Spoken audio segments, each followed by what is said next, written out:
30 de mayo se conmemora el Día Mundial de la Esclerosis Múltiple, una enfermedad neurológica crónica que afecta a miles de personas y que en muchos casos sigue siendo invisible para gran parte de la sociedad. Fatiga, problemas de movilidad, dolor, alteraciones visuales o dificultades cognitivas forman parte del día a día de muchas personas diagnosticadas que además tienen que convivir con la incertidumbre que provoca esta enfermedad. Hoy queremos conocer un poquito mejor esta realidad y también el trabajo que se realiza desde asociaciones para acompañar a pacientes y a familias.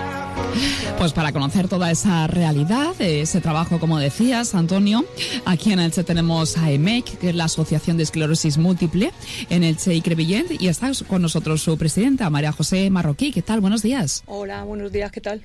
Bueno, esa jornada, ese Día Mundial que es el próximo sábado, ¿no? Y de nuevo, pues explicamos un poco el tema de los días mundiales, ¿no? Pues vienen pues para hacer más énfasis, para divulgar y para concienciar en general, y si se puede ir más allá, avanzar, como en este caso con la esclerosis múltiple, tener más información siempre es uno de los objetivos, ¿no, María José? Nosotros aprovechamos estas jornadas para hacer divulgación, porque tampoco es sobre todo para evitar mitos y evitar desinformaciones, porque Internet está al alcance de cualquier móvil y al final esto es una enfermedad que cada uno es diferente, entonces intentamos atraer personas cualificadas que nos expliquen cómo está la investigación, porque cómo viene la enfermedad ya no lo sabemos.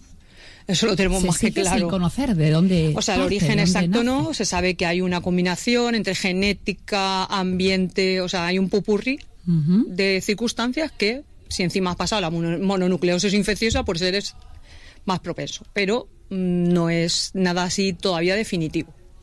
Entonces, sí que se va aclarando, sí que se va investigando un montón, pero también pues hay cosas que no están tan evidenciadas o que no están tan contrastadas y que hay gente pues que se tira a la cabeza porque hay mucha como desesperación. Al principio, sobre todo, cuando ya vas madurando y conociéndote, te vas relajando. Esto es como una adolescencia rara. Cuando te diagnostican todo lo quieres ya y después ya te vas calmando. Entonces, en ese sentido, pues intentamos traer gente interesante que genere curiosidad. ¿Tenéis unas jornadas Tenemos jornadas este sábado en el Hospital Universitario del Vinalopó a partir de las 10.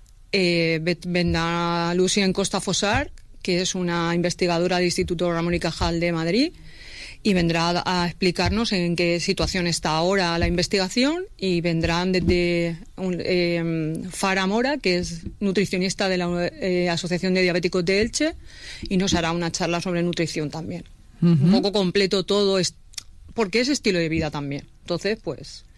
Y al final, como siempre, los factores de riesgo son los que en general también tienen otra clase de enfermedades, etcétera, lo que se llega a conocer. Cuando hay, lo digo porque hay veces que se sigue faltando esa información en general en la sociedad sobre la esclerosis múltiple. ¿Cuál es la imagen que tiene de por sí cuando alguien se imagina una persona con esclerosis múltiple? Pues, ¿qué es lo que piensa? Pues piensa en una persona en silla de ruedas. Básicamente, es la imagen básica. Pero cuando a ti te lo notifican que tienes esa enfermedad, también te ves como una persona en silla de ruedas. Tardas en entender que no tienes por qué ser una persona en silla de ruedas. Que depende de muchos factores, que depende de la evolución de la enfermedad, depende de cómo los tratamientos te funcionen a ti, depende de cómo tú te cuides. O sea, ahí es multifactorial. Y, por desgracia, las enfermedades crónicas, y la esclerosis múltiple es una enfermedad crónica, son multifactoriales. No solo vale con la medicación, no solo vale con la dieta, no solo vale con el ejercicio, no solo vale con... es como un trabajo, tienes que estar muy concienciado de cuál es una rutina saludable para tu circunstancia. Esto puede diagnosticarse desde muy joven. Desde a partir de los 20 años, suele ser, decían entre 20 y 40, ahora está a lo mejor una media de 32, 35... También ahora aparece la gente que lo oye mucho, que hay muchos casos, y en realidad lo que hay es mejor cribaje, se diagnostica mejor, es más rápido. Antes podías estar dando vueltas entre médicos. ¿Y cómo meses. se hace? ¿Cómo se diagnostica? Cuando el médico de cabecera ya detecta una sintomatología por ejemplo, una pérdida sensitiva que se está manteniendo mucho en el tiempo y va aumentando, deriva a la neurología, o por lo menos una interconsulta con medicina interna, ¿vale? Ya deriva porque ya sabe que hay algo que no está como tiene que estar. Y a partir de ahí, pues, hay una batería de pruebas, ¿no? Una resonancia, si da caso una punción lumbar, hay una batería de pruebas que ahora muchas veces se hacen ingreso para hacerlo todo de golpe y que el paciente pues no esté tan estresado yendo y viniendo. Y normalmente sales con algún tipo de respuesta, aunque no sea concreta. Pero sabes que algo ya entras en el sistema, que digo yo. Una vez que se recibe esa noticia, ¿cuál es el tratamiento de las personas con esclerosis múltiple? Hay una batería de tratamientos enorme. Sobre todo hay inmunomoduladores. Porque cada uno, como has dicho antes, lo desarrolla de una manera la enfermedad, por lo tanto, no es un tratamiento de esclerosis al uso. Esto no es como cuando te constipas y tal, que te dicen, tómate la celcisteína para la mucosidad y tal. No, aquí tú puedes tener mucosidad, cada uno va a lo suyo.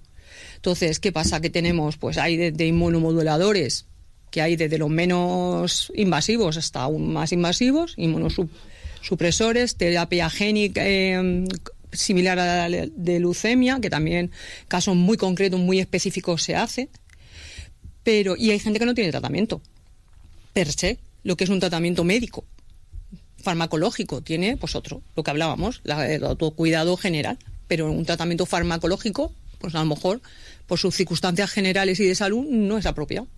Durante la enfermedad, en el paso de los años, hay subidas y bajadas de intensidad de que se acentúe esa enfermedad. Puede darse, ¿no? Dependiendo, sobre todo, mejor, las mujeres en la etapa hormonal, en los embarazos, puede incluso dormirse un poquito la enfermedad, ¿es así? Los embarazos son la panacea parece que todo se ha calmado hasta que nace el bebé y entonces el sistema inmune se vuelve otra vez a su rollo. Esto es como naturaleza, hay que cuidar, ¿no? Sí, cuidamos, el sistema inmune está centrado en la criatura ahí, concentradísimo, y entonces cuando ya llega el niño o niña, ha nacido y pasa un periodo, pues el sistema inmune vuelve a centrarse en su huésped principal, y entonces puede estar ahí a la suya. Sí que es verdad que hay tipos, hay gente que tiene brotes, que se llaman brotes, que tiene recaídas, ¿vale? Y entonces recaídas que muchas veces son recuperables, y hay gente pues como que es muy despacito,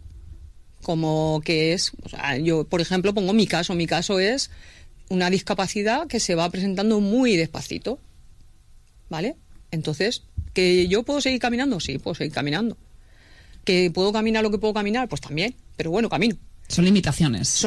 Tienes X limitaciones que con el paso del tiempo se van agudizando un pelín más, ¿vale? Entonces, por eso te decía que todo es importante, no solo es un foco en el que hay que centrarse. Tú te puedes estar medicando y que tengas sensación de que hay progresión de la enfermedad. Y aprovechando lo que decías de la discapacidad, por ser una persona diagnosticada con esclerosis múltiple, ¿cómo se llega a analizar para conseguir esa discapacidad? ¿O es dependiendo de cómo cada persona, cada paciente ha evolucionado con la enfermedad? Claro, eso es muy personal. Es decir, hay personas que tienen un diagnóstico y a lo mejor se lo diagnostican con 25 años y tienen 35 y ahora empiezan a tener alguna discapacidad. Es un poco personal.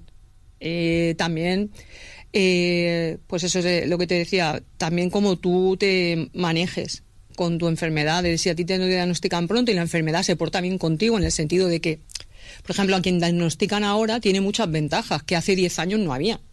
No hace falta irse a tanto. A 2018 aquí ha habido un subidón en la investigación, en medicaciones, en cribados, impresionante. Entonces, claro, si a ti te diagnosticaron en 1985, pues hicieron lo que pudieron por ti.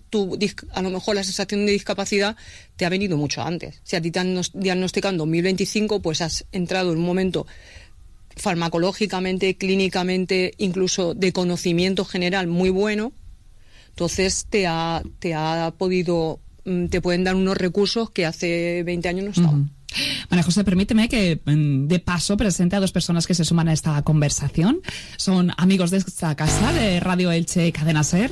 Son los amigos de TECIS, ese centro que hemos tenido aquí una sección durante mucho tiempo. Es un centro especializado en la rehabilitación cognitiva de personas que han padecido un ictus y en este caso también trabajan con personas con esclerosis múltiple. Está con nosotros Manuel Rey. ¿Qué tal? Buenos días. Buenos días a todos. Un placer estar aquí. Y a mí, Dana Lachi. ¿Qué tal? Buenos días. Encantados de estar aquí. Bueno, habéis estado los dos, tanto Ami como Manuel, escuchando esta conversación con María José de AEMEC, la Asociación de Esclerosis Múltiple aquí en Elche y Crevillent. ¿Qué os ha parecido? Vosotros lleváis tiempo también desde Elche trabajando también con pacientes de esclerosis múltiple. Pues un placer escuchar a María José, porque ella además lo conoce en primera persona, y quién mejor para explicar la experiencia desde el punto de vista del paciente, y en su caso además doble también desde la asociación. Nosotros desde Tesis lo que intentamos es ayudar al paciente, tanto ictus como quien padece esclerosis múltiple, pues a recuperar calidad de vida, gracias a la neurotecnología que utilizamos, que ataca el problema desde la raíz, que la raíz no olvidemos que es neurológica. Entonces conseguimos ayudar al paciente a recuperar calidad de vida, tanto a nivel motor, que es nuestro foco de trabajo principal, y también colateralmente a nivel cognitivo, entendiendo cognitivo desde el punto de vista de que procesas mejor, porque al final cuando hay un cierto daño neurológico, en el paciente ictus es más evidente, pero en el paciente con esclerosis múltiple, pues María José, seguro que tú conoces casos en los que pues puede tener esta niebla mental, ¿no? Esta dificultad de proceso, y desde fuera los que no lo vivimos, pues a veces no podemos empatizar, no nos es posible, porque tú ves a la persona y dices, mira, pues yo la veo bien, ¿verdad, María José? Siempre Pero te por dicen que bien te dentro, veo. claro, pero por dentro está hay otra sensación, ¿no? Que es que las patologías neurológicas no siempre son visibles, y nosotros pues intentamos poner nuestro granito de arena en ese sentido. Uh-huh.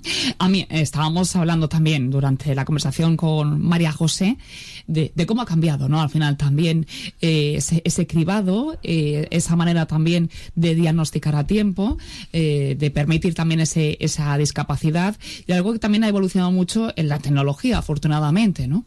Afortunadamente sí. Y oye, María José, es fantástico no tenerte aquí, y quién mejor hablar de una patología que alguien que la sufre y que pueda explicarlo a la gente en primera persona y traducirla, ¿no?, a un lenguaje más sencillo, que la gente también vea lo que es.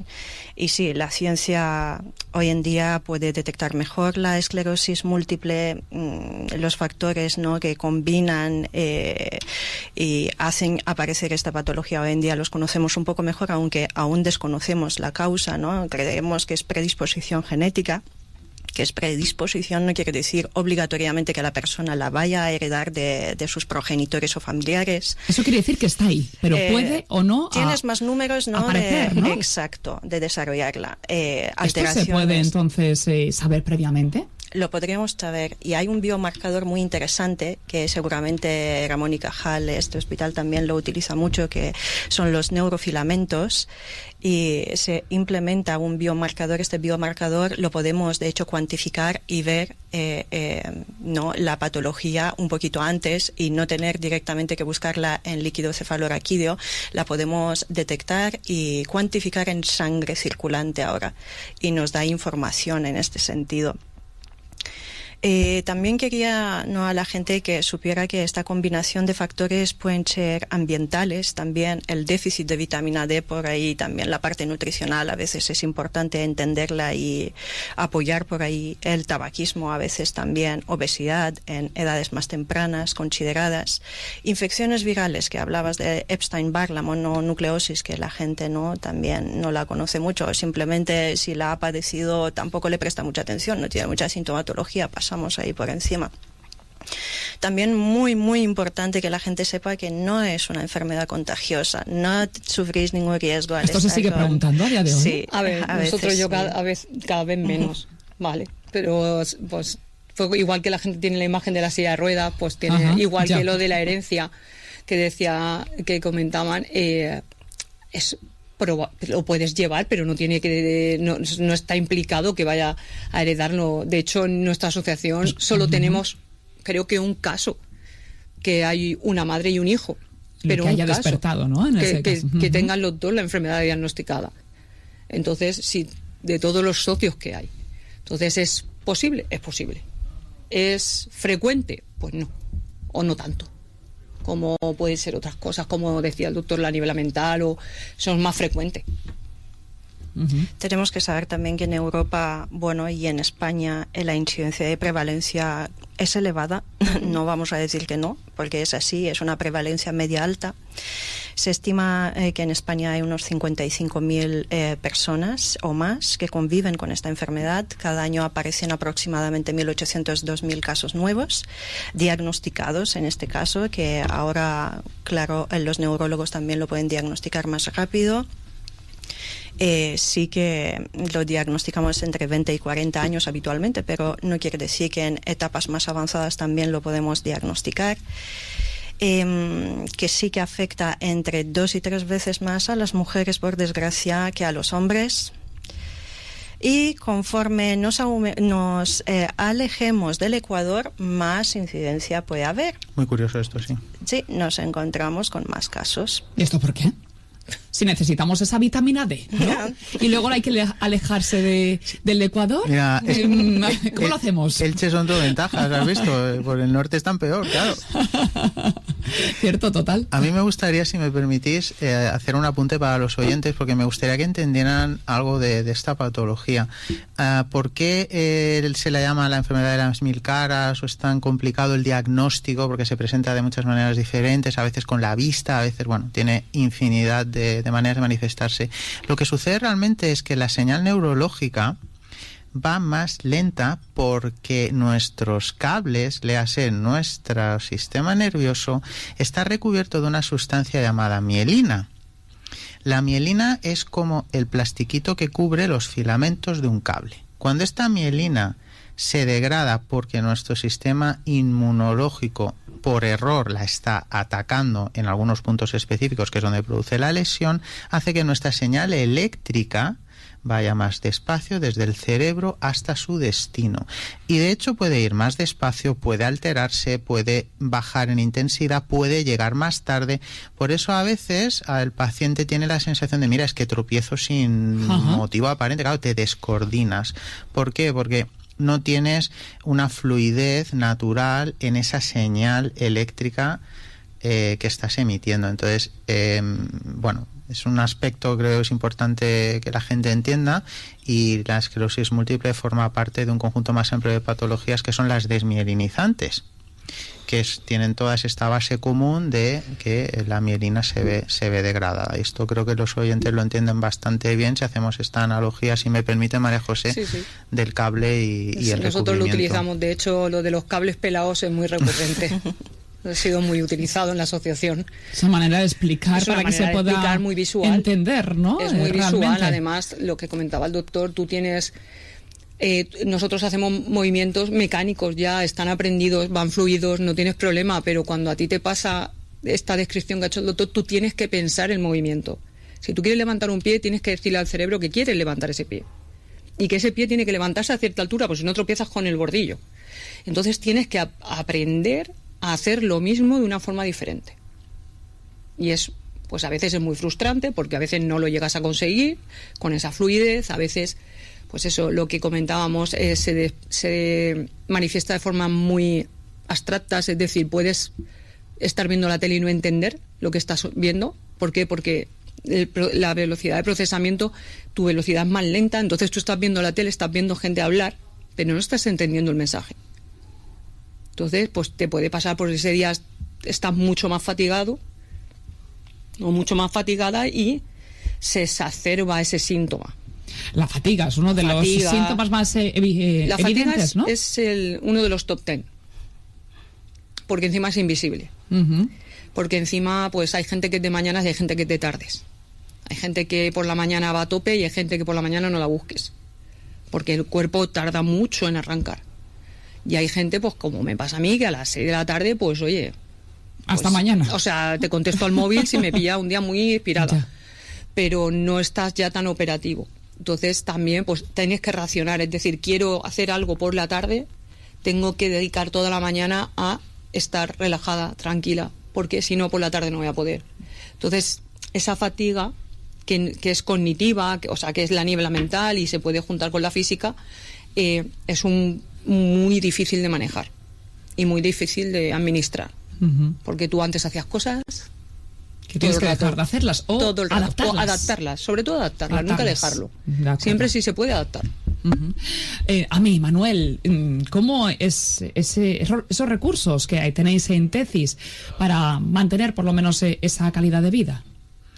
Pues mira, nosotros lo que hacemos gracias a la neurotecnología que utilizamos, que es Recobrix, es ayudar a que el paciente consiga recobrar cierta fluidez en sus señales neurológicas. Recordad que es un sistema de reentrenamiento neurológico médicamente certificado para la esclerosis múltiple. Esto también es importante decirlo, que a mí me gusta siempre decirle a la gente, cuando vayáis a un centro médico y os propongan una tecnología, preguntad si está médicamente validada para vuestra patología. Esto es súper importante, en este caso es así. Y lo que hacemos es, a base de reentrenamiento y con un tratamiento que dura alrededor de 3 meses y medio y que se va administrando. Cuando digo tratamiento no es farmacológico, es estas sesiones de entrenamiento que duran 1 hora y media, 2-3 sesiones por semana, hasta totalizar un protocolo de 30, que es lo que los estudios clínicos determinaron que era necesario para conseguir una mejora representativa. Me refiero, la persona lo que consigue es mayor control neurológico sobre su propio cuerpo, disminuye la fatiga, es capaz de mantener una mejor concentración, y esto lo conseguimos gracias a la naturaleza de Recobrix, que es cerrar el bucle sensoriomotor en menos de 300 milisegundos, y lo que estamos haciendo es que la persona consiga recobrar parte de fluidez, en este caso hablamos del paciente de esclerosis múltiple, ¿vale? En su sistema nervioso, y que recupere parte de ese control. ¿Qué es lo que nos dicen los pacientes? Pues nos dicen, y lo vemos en las pruebas, porque nosotros lo medimos todo. Recordad que medimos el estado inicial del paciente y el estado final para poder decirle, mira, tus mejoras han sido estas, y en base a pruebas estandarizadas. Pues mira, si antes tú eras capaz de hacer una prueba que consiste en levantarte de la silla, caminar unos metros, dar la vuelta y volverte a sentar, y tardabas 5 segundos, bueno, 5, mentira, 15, me he pasado, 5 segundos, tenías que ser correcaminos. Tardas 25 segundos, tardabas al principio, ahora tardas 18. Esto ya es una cosa más realista, ¿vale? Entonces, eso es lo que conseguimos. Lógicamente, a diferencia del ictus, esclerosis múltiple es crónica y además va a seguir avanzando en función de exactamente cuál sea su cuadro clínico, y es verdad que con el tiempo pues tenemos que seguir trabajando con ellos más a largo plazo para mantener a raya la patología, porque ya va a seguir haciendo, entre comillas, lo suyo. Sí, que también, al igual que el servicio, el tratamiento, ¿no?, el que se hace con los pacientes de ictus, cero invasivo también, el método. Cero invasivo, lo que hacemos es colocarles un gorrito de encefalografía para leer su actividad neurológica con el cerebro en tiempo real, y proponemos un trabajo de tareas al paciente en que tiene que ir tirando de su imaginación motora, y cuando lo hace bien le damos un doble feedback motor con un electroestimulador y visual a través del ojo, para que el cerebro tenga la sensación de que ha sido él el que ha hecho correctamente el movimiento, y estimulas tu propia neuroplasticidad y tu propia biología para que el cerebro lo pueda hacer solo, y las personas consiguen mejorar.